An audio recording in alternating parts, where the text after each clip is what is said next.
Hello guys, kasi natulog ako, hindi ko naayos talaga yung mga gamit ko, napagalitan pa talaga ako.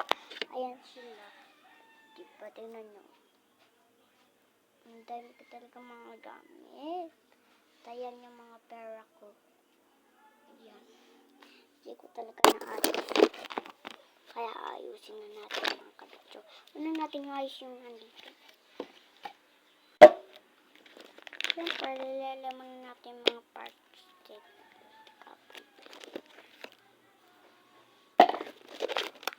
Kasi ganito na lang ang pagkalala. Ganito na lang kasi wala pa akong mod na feeds product. Kasi yan, ganito mo na lang gagamitin natin kulay. Ito yung mga kulay na ulit yung pencil color.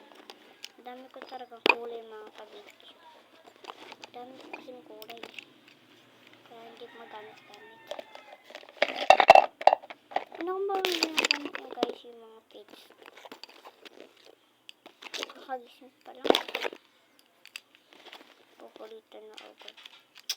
Suro kasi yung mga tayo page Halloween. Kasi tapos na tayo mga kabitso.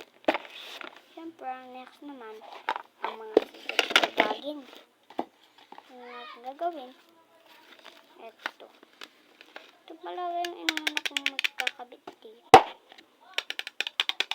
Ganito nga lang pala pinunod dahil wala na ako pinunod. Kasi ito yung ginawa ko guys nung grade 1 lang ako. Pinapagawa na ito. Guys, binili lang sa akin ito ng tito ko kanong dati. Yung mga dati, binibili lang sa akin. Kasi guys, di ko pa talaga nabibili yung nakita ko ng ito. Sobrang napakasaya talaga. Kaya ngayon ko lang ito nakita mga guys. Di pa din nga ako naswerte.